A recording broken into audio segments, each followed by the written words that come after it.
மர்மத்தின் மறுபக்கத்திற்கு உங்களை வரவேற்கிறோம். முத்து குளித்துக் கொண்டிருந்த குளியாளிகள் தற்போது சங்கு சிப்பிகளை மட்டுமே எடுத்து வருகிறார்கள். முத்தெடுக்கவோ சங்கு எடுக்கவோ எதற்காக இருந்தாலும் கடலின் உள்ளே குதித்து தொழில் செய்வது ஆபத்துகள் நிறைந்த ஒன்றுதான். இன்று வாழ்க்கை போராட்டத்திற்கு இடையே வளம்புரி சங்கிற்காக காத்திருக்கும் குடியாளிகள் பல நூறு வருடங்களுக்கு முன்பு அரசர்கள் ஆட்சி செய்த காலத்தில் யாராவது ஒருவர் மிகப்பெரிய குற்றம் இழைத்து விட்டால் அவர்களை தண்டிக்க கடலினுள் மூழ்கி எழ வைப்பது வழக்கம். தண்டனையாக வழங்கப்படும் ஒன்றை காலம் காலமாக செய்து வரும் குடியாளிகளின் செயல் சிலிர்க்கத்தான் வைக்கிறது.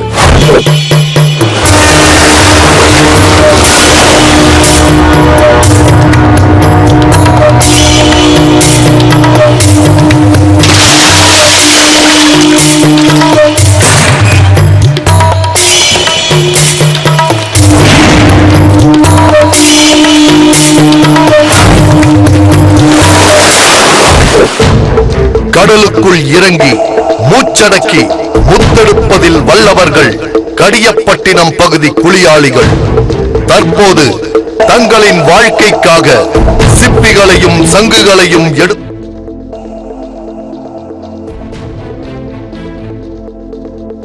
முத்தெடுப்பதற்காக மட்டுமல்ல, எதை தேடி கடலினுள் பயணப்பட்டாலும் துணிச்சலும் பயிற்சியும் அதிகம் வேண்டும்.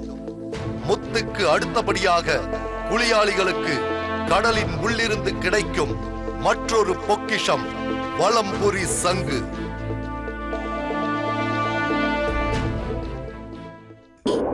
கடலினுள் கோடிக்கணக்கில் சங்குகள் இருந்தாலும் அதில் மிக மிக அரிதாகவே வலம்புரி சங்கு உருவாகும். இடம்புரி சங்குகளில் இருந்து விரழ்ச்சியாக, அதாவது மியூட்டேஷன் மூலம் உருவாவதே வலம்புரி சங்கு.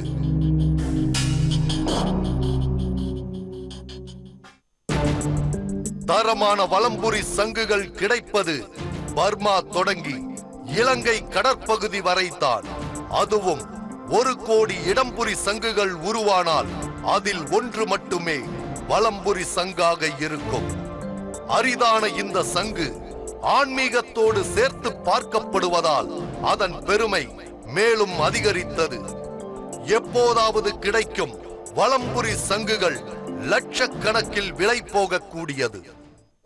160 கிராமுக்கு கீழே இருந்தா 1 கிராம் 7600 ரூபாய். அந்த சங்கினுடைய விலை 1 கிராம் வலம்புரி சங்கினுடைய கிராம் கணக்கில் தான். ஒரு சங்கினுடைய விலை 1 கிராமினுடைய விலை 7600 ரூபாய். நீங்க பிடிச்சிருக்கீங்களா? நம்மளுக்கு கிடைச்சே கிடையாது, நான் வாங்கி கொடுத்துருக்கேன் நிறைய ஆட்களுக்கு. வலம்புரி சங்கு என்ற பெயரில் தெருவோர கடைகளில் ஏராளமான சங்குகள் கிடைக்கும். ஆனால் அவை உண்மையானவை அல்ல, செயற்கையாக உருவாக்கப்பட்டவை. உண்மையான வலம்புரி சங்கை கண்டுபிடிக்க அதனை பல்வேறு சோதனைகளுக்கு உள்ளாக்க வேண்டும். சில கோவில்களில் இருக்கும் உண்மையான வலம்புரி சங்கு அவ்வப்போது திருட்டு கும்பல்களால் திருடப்படுவதும் நடக்கிறது. கடியப்பட்டினம் பகுதியில் இருக்கும் குளியாளிகளில் பலர் வலம்புரி சங்கை எடுத்தே ஆக வேண்டும் என பல வருடங்களாக முயற்சித்துக் கொண்டே இருக்கிறார்கள்.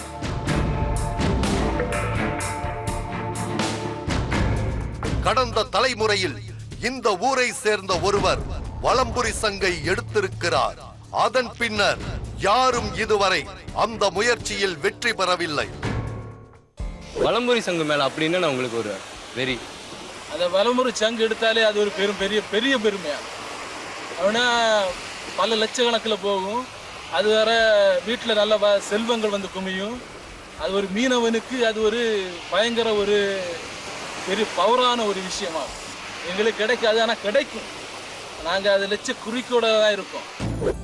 வலம்புரி சங்கு இந்த சொல் ஒரு மந்திர சொல். இங்கே வலம்புரி சங்கை எடுத்து விட்டால் பணம் கிடைப்பது மட்டுமல்ல, மீனவனான தனக்கு கிடைக்கும் மிகப்பெரிய விருதாகவே இதனை கருதுகிறார்கள் அனைவரும். தினமும் ஆயிரக்கணக்கான சங்குகளை வாங்கி விற்கும் வியாபாரி இவர். ஆனால் 50 வயதாகும் இவர் கூட இன்று வரை வலம்புரி சங்கை பார்த்ததில்லையாம்.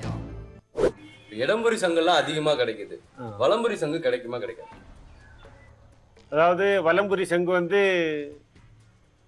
ஒரு கோடிக்கணக்கான சங்கு வந்த பிறகுதான் வருஷத்தில் இல்லைன்னா 4-5 வருஷத்தில் ஒன்று எங்கேயாவது ஒரு இப்போ தமிழ்நாட்டுக்குள்ளே எங்கேயாவது ஒரு இடத்துல ஒன்று கிடைச்சான்னு சொல்லுவாங்க.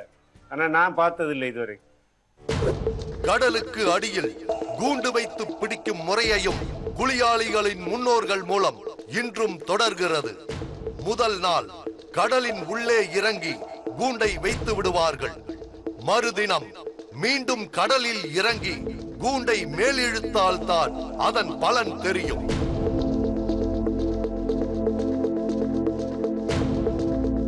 பெரும்பாலும் குளியாளிகளுக்கு கூண்டில் கிடைப்பது இறால் வகை மீன். சாதாரண மீன்களை விட இதற்கு சந்தையில் மதிப்பு அதிகம். கூண்டுகளை எடுக்கவும் சங்குகளை எடுக்கவும் குளியாளிகள் கடலின் தரைப்பரப்பு வரை செல்ல வேண்டும். அது 200 அடி ஆழமாக இருந்தாலும் எந்த பாதுகாப்பும் இன்றியே அவர்கள் கடலில் குதிக்கிறார்கள்.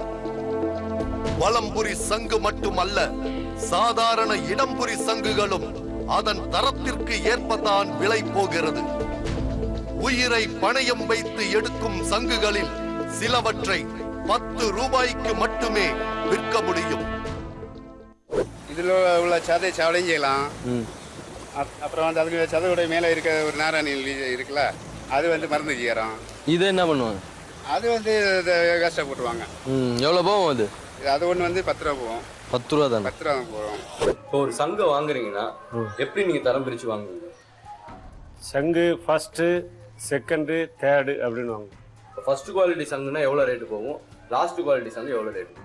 ஃபர்ஸ்ட் குவாலிட்டி சங்கு 100 ரூபாயிலிருந்து 75 ரூபா வரை இருக்கு ஒரு சங்கு. ஒரு சங்கு.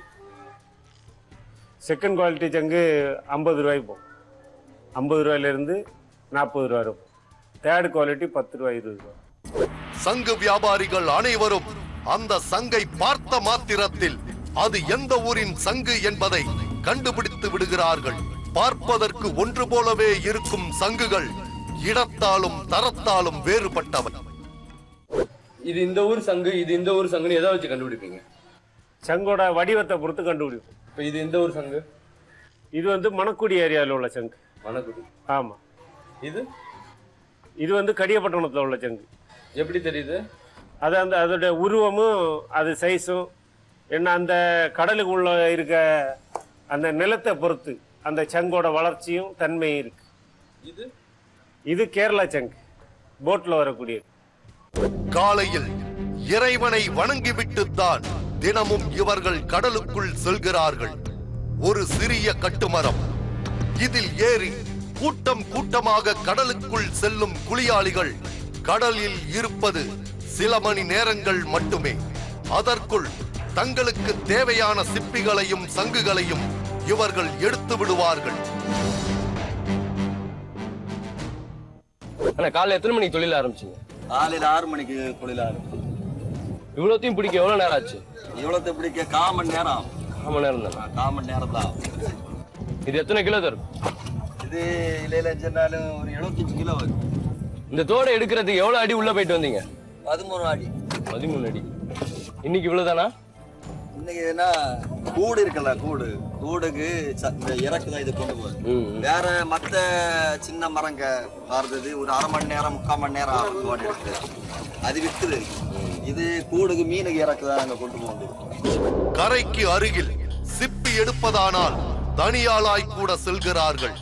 ஆனால் தூரம் செல்ல வேண்டுமானால் துணைக்கு ஒரு ஆளுடன் தான் கடலுக்குள் செல்கிறார்கள். ஆபத்து காலங்களில் ஒருவருக்கு ஒருவர் இவர்கள் உதவியாக இருப்பார்கள். குளியாளிகள் சிப்பி எடுப்பது சங்கு எடுப்பது என்பது அவர்களின் தொழில். ஆனால் அவர்களுக்கு வேறு சில கடமைகளும் இருக்கின்றன. படகோ கப்பலோ நடுக்கடலில் நின்றுவிட்டால் அவற்றை பழுது பார்க்க குளியாளிகள் தான் கடலுக்குள் இறங்க வேண்டும். குளியாளிகள் பொதுவாக தங்களது தொழிலின் பொருட்டு கடலுக்குள் மூழ்குகிறார்கள். ஆனாலும் வேறு சில வேலைகளுக்காகவும் இவர்கள் பண்டைய காலத்தில் இருந்தே கடலுக்குள் சென்றிருக்கிறார்கள். நீரில் மூழ்க சாதனங்கள் எதுவும் கண்டுபிடிக்காத காலங்களில் மன்னர்களின் கப்பல் படைக்கு இவர்களின் உதவி அதிகம் தேவைப்பட்டிருக்கிறது. கப்பல்கள் பழுதுபட்டால் உள்ளே இறங்கி அதனை சரி செய்ய மூச்சை அடக்க வேண்டும். பலமுறை உள்ளே சென்று வர வேண்டும். அதற்கு குளியாளிகள் தான் சரியான ஆட்கள் என்பதால் அரசர்களின் கடற்படையில் அவர்களுக்கு தனி மரியாதை இருக்கவே செய்தது.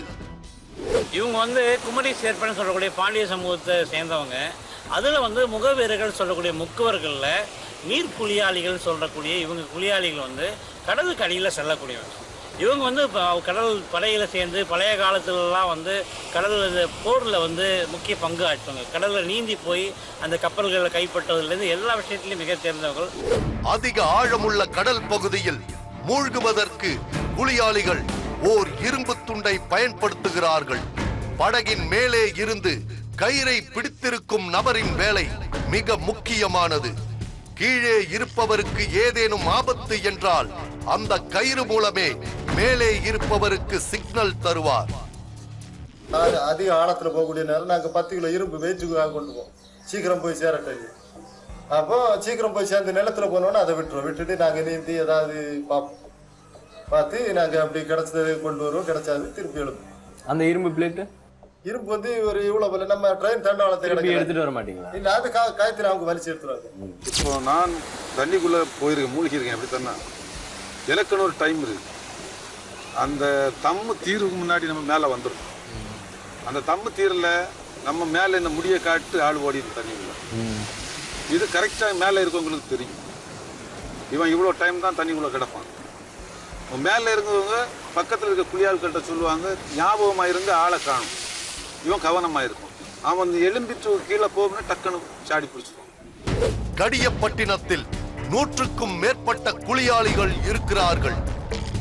கடலை நம்பி வாழும் மீனவர்கள் கடலை ஒட்டியே வசிப்பது வழக்கம். குளியாளிகளும் அப்படித்தான்.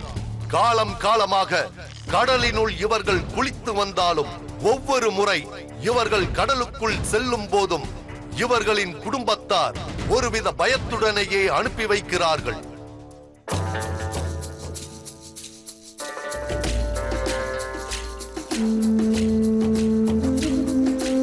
குளியாளிகள் கடலின் நெடுதூரம் செல்லும் வரை அவர்களது மனைவிகள் கரையில் இருந்தே படகை பார்க்க முடியும்.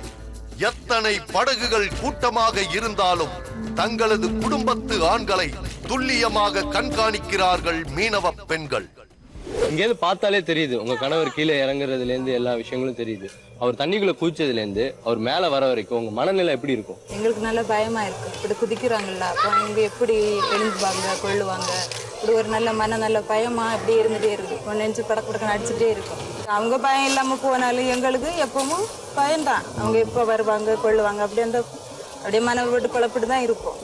நல்ல பயத்துல தான் வாழ்ந்துட்டே இருக்கும். சிப்பி எடுக்கிறாங்கல்ல, அதனால எதுவும் ஆபத்துகள் எதுவும் இருக்குதா அவங்களுக்கு?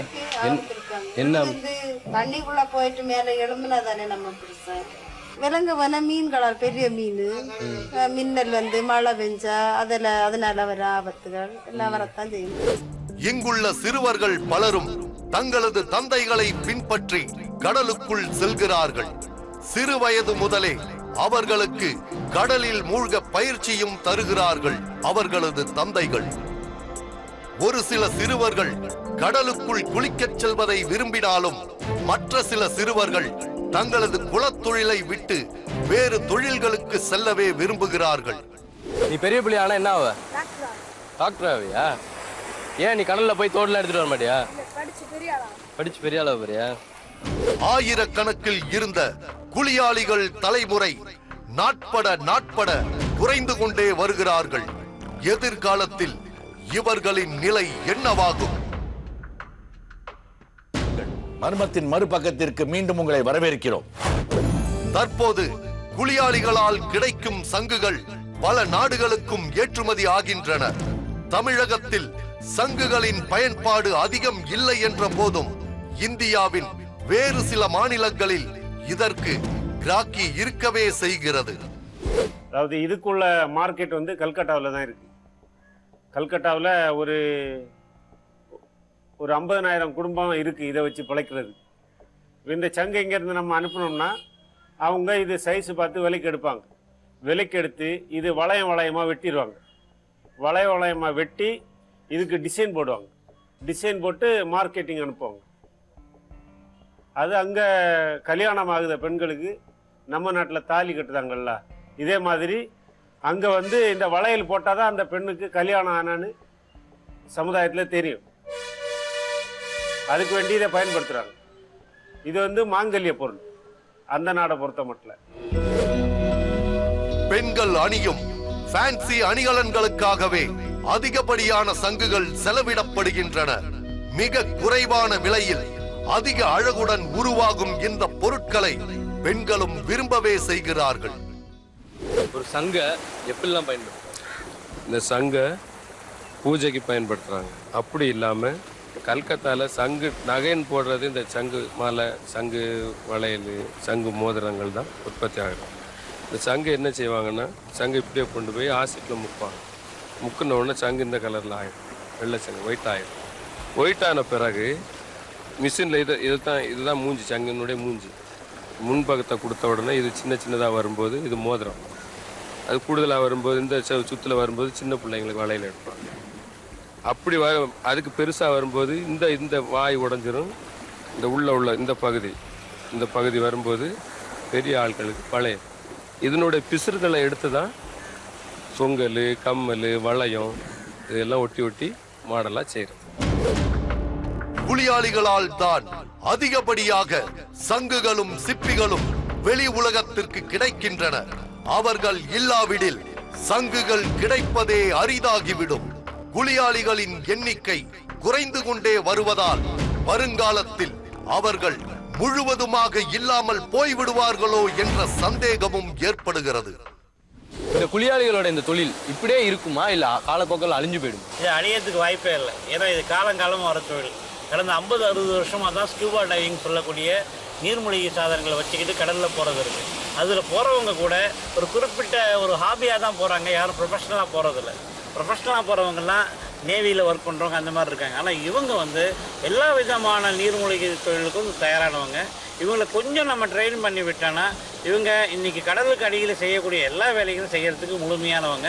இவங்களுக்கு வந்து நல்ல சிறப்பான எதிர்காலம் இருக்குது. எந்தவித உபகரணங்களும் இன்றி கடலினுள் மூழ்கும் இவர்களுக்கு பயிற்சி கொடுத்து நவீன உபகரணங்களை உபயோகிக்க கற்றுக் கொடுப்பதால் பல ஆண்டு காலம் இந்த குளியாளிகள் இருப்பார்கள்.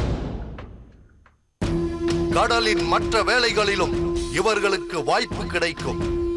சொற்ப வருமானத்திற்காக இவர்கள் உயிரை பணயம் வைக்காமல் இருக்க இது போன்ற வழிகளை செயல்படுத்துவதே சிறந்தது.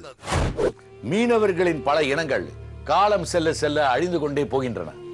அவற்றைப் போல் குளியாளிகள் இனமும் அழியாமல் இருக்க நவீன உபகரணங்களை அவர்கள் மத்தியில் புகுத்தலாம்.